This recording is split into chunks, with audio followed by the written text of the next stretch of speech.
Estamos tendo um dia agitadíssimo no canal, não é mesmo?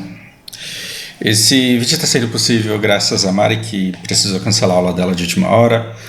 E esse vídeo começa quando eu vejo um vídeo lançado pelos Zeus, acho que ontem, falando sobre o que está acontecendo na Blizzard. Esse vídeo ele me tocou muito e ele me levou ao vídeo do Lord Mons. Eu assisti esse vídeo e antes desse vídeo aqui, eu assisti esse que acho que foi o pior de todos.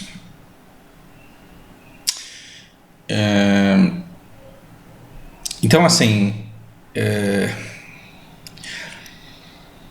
tudo que aconteceu na Blizzard, os Zeus e o Lord Mons, de certa forma, já falaram para vocês. E eu não vou falar a respeito da Blizzard, do que a Blizzard fez, do que ela deixou de fazer. Se você manjar dos paranauê de inglês, se você tiver um tradutor, né, no browser, harassment é assédio, lawsuit é um processo. Então, um processo contra a Blizzard por assédio vai te levar uma série de páginas aqui e eu comecei a ler algumas. E aí, assim, confirmei tudo que eles disseram e mais triste do que isso, assim, o caso não é que está sendo levantado agora. O caso, ele já foi investigado e já foi provado. Então, assim, não é que estão dizendo ou pessoas estão alegando. Não, pessoas alegaram, provaram e uma investigação policial confirmou todos esses casos. Então, não é o C. E a gente está muito... e olha que engraçado isso, né, gente? Quando acontece no nosso país, a gente está tão polarizado que a gente ignora provas. Olha, tem prova de tentativa de corrupção, tem prova de corrupção, tem prova de rachadinho, tem prova de... E aí, né, de triplex, por exemplo. E aí você fala, não, isso daí não serve de prova, porque aqui a gente é polarizado. Quando acontece fora do nosso centro polarizado, você começa com certo distanciamento acompanhar e ver que se você prestar bem atenção às provas, a verdade ela se sobressai. Se você quiser enxergar a verdade, você enxerga. E o que você tem aqui? Você tem uma empresa que permitiu que crimes acontecessem em seu ambiente de trabalho ao longo de muitos anos e que não fez nada sobre isso, e que jogada merda no ventilador, tentou esconder, tentou diminuir, tentou negar, até que não deu mais, e aí depois que ficou provado numa investigação que quem processava a empresa estava certo, eles se retrataram dizendo que temos que tomar medidas imediatamente em 2021 a respeito de coisas que aconteceram ao longo dos últimos 10 anos. Engraçado, quando o Diablo 3 estava sendo desenvolvido, esse tipo de coisa acontecia. Quando Heroes of the Storm estava sendo desenvolvido e foi lançado, esse tipo de coisa acontecia. Quando Hearthstone foi desenvolvido e lançado, esse tipo de coisa acontecia. Quando as expansões de WoW foram lançadas, esse tipo de coisa acontecia. Quando o HOTS 2.0 foi lançado, esse tipo de coisa acontecia. E nós, iludidos, achávamos que a Activision ela tinha feito com que a Blizzard deixasse de produzir jogos por paixão e passasse a pensar em grana. Essa era a nossa perspectiva de fora. E agora, conforme o Lord Mons ele diz no vídeo dele, eu nunca simpatizei muito com as técnicas de engajamento do Lord Mons, mas por trás do personagem ele se demonstra uma pessoa admirável e muito... E que me surpreendeu muito com o posicionamento dele. E eu quero que, assim, vocês notem a nobreza do ato do cara, porque ele foi confrontado, ele foi colocado diante de uma decisão muito difícil, porque a Blizzard é o ganha-pão dele. Então, para um cara que tira o sustento dele jogando jogos da Blizzard, que muitas vezes de forma apaixonada e muitas vezes de saco cheio não pôde deixar de jogar porque esse é a fonte do sustento dele, esse cara dizer que ele não vai mais gerar conteúdo com jogos da Blizzard é uma coisa que deve fazer você pensar se você não deve segui-lo para onde quer que ele vá. E se você não deve se interessar pelo jogo que ele escolher, e se você não deve dar sugestões a ele de jogo que você gostaria que ele jogasse. Porque esse é um tipo de pessoa que eu quero seguir. Eu não quero seguir uma pessoa que, porque tira o sustento de sua empresa, faz vista grossa a coisas graves como essa. Porque um erro no patch não é um erro grave. Um desbalanceamento de classe, ele não é ele não é absolutamente nada, absolutamente nada, comparado com isso daqui que a gente está vendo. O que a gente está vendo aqui são coisas que depois vocês podem descobrir por vocês, que são de core values, gente. O que é core value? Core value, você decide antes de fundar a sua guild. Antes de fundar a sua guild, você diz, olha, eu quero que minha guild não tenha pessoas preconceituosas, que a gente priorize a eficiência na guerra, ou não, a eficiência da comunicação, ou não. Eu quero que a gente priorize a diversão, eu quero que a gente priorize o relacionamento acima do jogo. A partir da definição de valores, você começa a fazer o recrutamento com pessoas que estejam de acordo com esses valores. Porque uma pessoa que gosta do entretenimento do jogo, ela nunca vai se encontrar sinergia com alguém que quer só vencer nas guerras. Então você não pode sair recrutando pessoas aleatoriamente se você não tiver isso.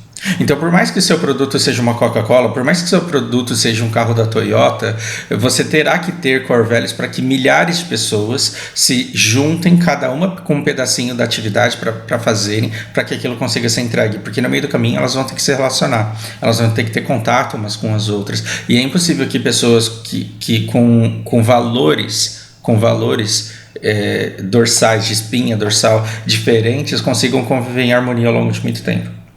E aí, por que você decidiu que um dos seus grandes core values será respeito? Significa que 100% dos funcionários que você contratar serão respeitosos? Não, sempre vai ter uma pessoa que é sociopata, que é psicopata, que é alguma coisa pata, que não tem noção, uma pessoa sem noção que vai lá e desrespeita. Nesse momento, a empresa tem que ter esses core values fortes o suficiente para colocar as pessoas na linha. E falar, cara, você tá fazendo merda e é melhor você se comportar, porque senão a gente vai ter que tomar uma decisão. Então, como pessoa, eu busco estar em ambientes com determinados valores que sejam compatíveis com os meus. E se eu vou para um lugar que tem comportamentos de pessoas que são contra os meus valores e eu não consigo mudá-los, eu me retiro. Aí você fala, Fausto, porque você não tem uma família dependente da renda do seu emprego. Concordo plenamente. Eu não acho que trabalho prazeroso seja disponível para 100% da população. Eu sou sortudo, eu trabalho com uma coisa que eu amo fazer. Mas não é todo mundo que pode se dar ao luxo de fazer aquilo que ama. As pessoas precisam colocar o sustento na mesa, né? Eu tenho o privilégio de poder trabalhar para pessoas com quem eu tenho valores compatíveis, mas nem todas as pessoas podem. Às vezes você tem que trabalhar para uma empresa que tem valores diferentes dos seus. Só que aí, se você não conseguir mudar, você tem que sair, você tem que tentar se desligar desse lugar o mais rápido possível. E se possível, você não deve colaborar com os valores disso. Agora aqui nós temos muita coisa. Nós temos uma empresa com core values podres, com valores podres, que finge que tem valores nobres, que mostra para o mercado que tem valores nobres, que convencem jogadores como eu de que tem valores nobres, que fazem merda, que escondem essa merda, que negam essa merda e que depois de expostos tentam negar ainda e dizer que estão querendo me difamar aqui só pelo que a empresa já foi um dia. E esse tipo de coisa não cola. E aí depois desses 9 minutos de falação sobre a Blizzard, que eu falei para vocês que eu não ia falar, lembra que eu comecei o vídeo falando que eu não ia falar sobre a Blizzard, eu ia falar sobre a minha posição em relação a ela? Bom, eu me sinto espoliado. O que é espoliado? Eu me sinto roubado. Por que eu me sinto roubado? Calma que eu vou explicar e no final vocês vão entender. Quando eu assisti o vídeo do Zeus, eu senti como se Diablo 4 estivesse sendo roubado de mim. E depois que eu assisti os vídeos do Lord of the Mons, e depois que eu vim aqui e li as coisas que eu li, eu sinto que o Diablo 4 ele foi tirado de mim. E por que Diablo 4 é importante para mim? Diablo 4 para mim é importante porque Diablo 2 é um jogo que eu adorava e não podia jogar porque eu tinha que trabalhar muito e eu não tinha um PC para jogar isso. E mesmo que tivesse um PC eu não teria tempo para jogar isso. Diablo 3 foi um jogo que me fez muito feliz durante muito tempo. que me gerou amizades, que me gerou lembranças. Foi um dos jogos que eu mais consegui jogar com o Zé. E foi um jogo que eu joguei muito com o Tuba, o meu amigo que eu cito várias vezes aqui no canal. Diablo 3 é um jogo que eu não consigo jogar nenhuma temporada, justamente por causa do Tuba. Eu já tentei, assim, eu instalo o jogo, eu começo a jogar, mas eu sou tomado muito rápido por emoções que me impedem de continuar jogando. E Diablo 4 é um jogo que eu decidi que eu jogaria por ele, porque é um jogo que eu gostaria que ele conhecesse. Black Desert também é um jogo que eu gostaria que ele conhecesse. E é um jogo que eu jogaria mesmo que fosse ruim. E eu falo isso aqui nesse canal. Eu falo que por apego a Blizzard e por apego à história e aquilo que o Diablo 3 me proporcionou, eu jogaria Diablo 4 mesmo que ele fosse ruim. Eu compraria sem pensar no lançamento e jogaria a exaustão. Então, quando vocês me perguntam, e aí, você vai jogar NW? Eu falo, não sei se eu vou jogar. Lost Ark eu vou jogar sim, mas talvez eu não me empolgue. O único MMO que eu tenho certeza que eu vou jogar e vou me dedicar um pouco aí é o Diablo 4. E assistindo o vídeo do Zeus, eu senti que isso me foi roubado. E sim, agora não tem condições, né? Lembra que no vídeo anterior, agora há pouco, eu postei um jogo que eu falei assim, que eu compro o key de jogo que eu joguei pirata, porque na época eu não tinha condições de pagar e agora eu tenho, e eu acho que é uma compensação justa. E consumir o Diablo 4 é uma coisa que eu faria por agradecimento à Blizzard por tanta diversão que ela me proporcionou na vida, mas aí agora não dá. Agora comprar o Diablo 4 seria ser conivente com todos esses valores que eles mentiram para nós e tentaram esconder de que tinha. E aí você fala, Fausto, você está viajando, então você precisa entender um pouco do meu posicionamento. E aí eu te dou todo o direito de me chamar de otário. Eu quero que você me chame de otário quantas vezes você quiser. A gente não entende o karma por falta de conhecimento, por falta de dados. Mas a gente tem que entender que para cada celular que foi roubado, você precisa ter um comprador de celular roubado. Para cada step de carro que foi roubado, você precisa ter um comprador de step em desmanche.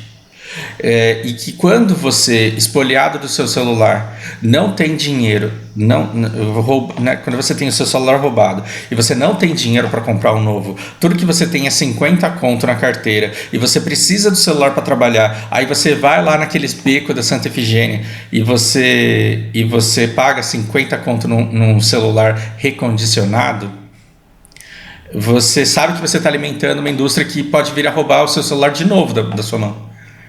Mas dada a sua necessidade gritante de continuar sobrevivendo, porque você precisa do celular para sobreviver, talvez essa seja a única alternativa que te reste.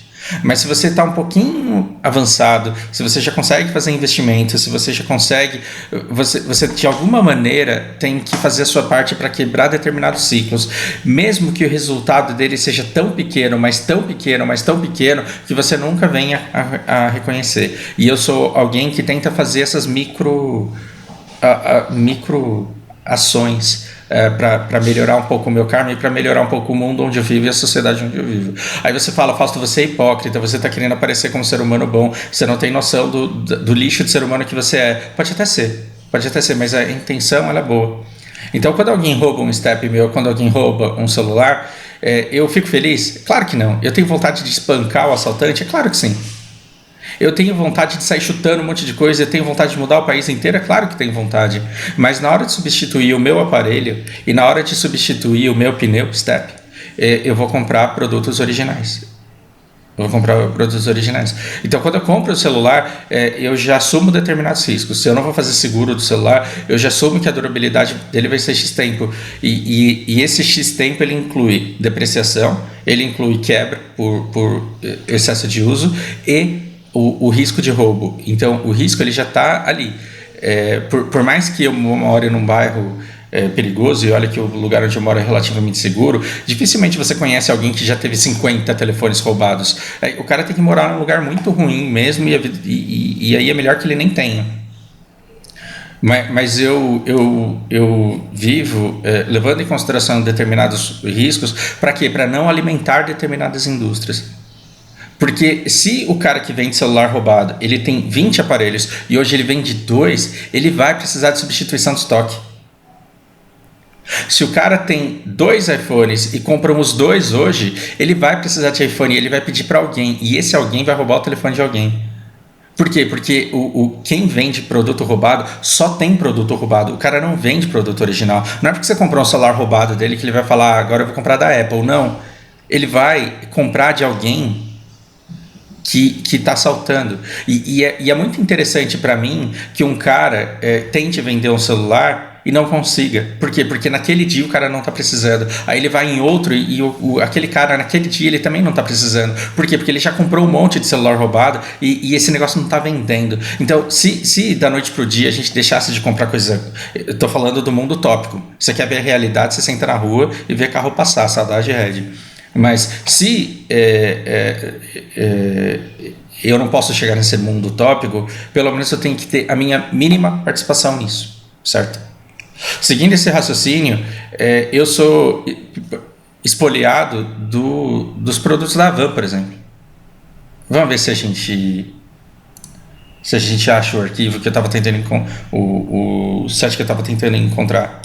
Como que esse cara da Havan faz dinheiro? Por que esse cara da Havan ele é esse tremendo caso de sucesso? Porque por trás de todo caso de sucesso, o Bill Gates é um filho da puta porque ele praticamente roubou um sistema, depois vendeu um sistema que não estava pronto para uma empresa que estava desesperado precisando e ele foi arrumando tudo no meio do caminho. Aí você assiste a história do Zuckerberg, você vê a biografia do Steve Jobs, todos eles fizeram coisas incríveis para a sociedade, só que eles ferraram com a vida de muita gente também. Mas fizeram coisas incríveis, mas ferraram com a vida de muita gente. Tem gente que ferra com a vida de muita gente e sem fazer coisas incríveis para a sociedade, que é, por exemplo, o velho da Van. Aí você fala assim, Fausto, mas o que esse cara faz pela minha cidade, cara, é muito bom. Não é bom para você consumidor. É bom para você consumidor porque você pega um carro, você pega um Uber, você vai num canto afastado da sua cidade, tão afastado que tem um estacionamento gigante, porque dá para ter um estacionamento gigante. Você para o seu carro e não paga estacionamento, e aí você vai lá e compra coisas baratas. Você olha para o negócio e fala, cara, que negócio barato, que qualidade boa, é isso que eu quero, eu vou levar para casa. Só que você não percebe que esse cara, ele tem um produto barato, por quê?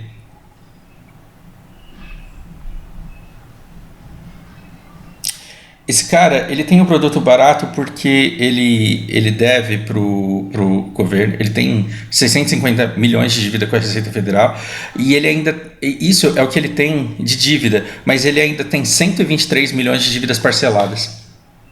Então, ele tem 123 milhões de dívidas parceladas com 57 milhões de dívida ativa. E aí você tem o que é isso daqui? Eu acho que é a Procuradoria-Geral da Fazenda Nacional. Isso daqui é basicamente a Receita Federal. E ainda cobra mais 13 milhões. Então, se a gente somar esses 123 milhões de parcelamento com esses 70 aqui, você vê que o cara ele deve 180 milhões de reais. Mas com essa dívida de 180 milhões de reais, ele sai abrindo lojas que custam 20 milhões, 10 milhões, sem problema algum. E cada loja que ele abre, ele fala, eu sou um homem de sucesso porque eu comecei do zero e eu sou trabalhador. Ora, esse cara, ele acumula dívidas, e quando ele está prestes a ser preso, ele vai lá e faz um acordo. E ele faz um acordo de 120 anos. Quando você vê o parcelamento da dívida dele, a dívida dele está parcelada para 120 anos. Agora você me pergunta, como é que a Receita Federal aceita fazer um acordo com um cara que já tem mais de 60 anos para ele pagar em 120 anos, sendo que ele não vai nem estar vivo e essa dívida não vai ficar para o CPF dos herdeiros? Sim, porque eu não sei se vocês sabem, mas a dívida pessoal, ela não vai para o CPF dos herdeiros. E se o cara tem rios de dinheiro que ele tira de dividendos da empresa hoje e que ele vai deixar de herança, ele pode muito bem fechar a van e falir a van depois que ele morrer. Porque aí não tem problema, todo o dinheiro ele já foi tirado, e já foi passado, e já foi herdado. Por que esse cara ele tem tanto sucesso? Porque ele é amigo do rei. Ele é amigo do rei que faz esse tipo de concessão. Porque vai você ficar devendo imposto na sua microempresa? E vai lá na Receita Federal e fala assim: olha, eu devo 25 mil reais aqui em impostos atrasados e INSS atrasado dos meus funcionários e eu quero parcelar. Você faz em 120 anos para mim? Vai você lá falar isso para ver, para ver o que os caras vão dizer para você. E aí você pergunta, mas por que o governo é tão burro de aceitar um parcelamento de 120 anos de uma dívida desse cara que não paga INSS, não paga imposto de importação, não paga imposto nenhum, e é por isso que ele tem uma margem de lucro tão grande, mas tão grande que ele pode te vender as coisas baratas na loja dele. Então, não sei bem por que ele consegue esse tipo de coisa com o governo. Eu suspeito, mas eu não consigo acusar porque eu não tenho informação para isso. Então, da mesma forma que quando um cara me rouba um pneu do carro e me rouba um celular, eu não vou no desmanche. Quando eu quero um jogo de copo, eu não vou na loja da Van, porque quando eu vou na loja da Van, eu quebro o micro comerciante que tem aqui no centro do meu bairro, porque ele não consegue competir com o preço do velho da Van. E eu sustento essa máquina de gerar dívida pública. Por quê? Porque o cara que me cobra 40% a mais pelo jogo de copo aqui, no meu bairro, ele tá pagando imposto. Que depois vai se reverter em serviços como o do SUS, por exemplo. Ou seja, cada pequena decisão... Eu estou te proibindo de comprar copo na Van porque você não tem dinheiro para comprar no carinha que tem o bazar aqui do meu lado? Não estou te condenando. Se você quiser ir na Van, vai. Se você não quiser refletir sobre esse conhecimento, não tem problema. Eu posso impedir... eu posso fazer com que todos os brasileiros acordem amanhã boicotando a Van? Não posso fazer isso. O que eu posso fazer? Eu posso fazer a minha parte. Na Van eu não compro, no Madeira eu não como. E jogo da Blizzard, depois do que eu vi aqui, infelizmente eu não jogo mais. E isso me parte o coração.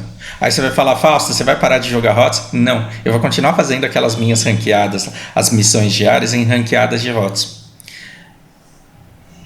Mas não importa quantos bans eu tomo, eu não vou mais colocar dinheiro na Blizzard.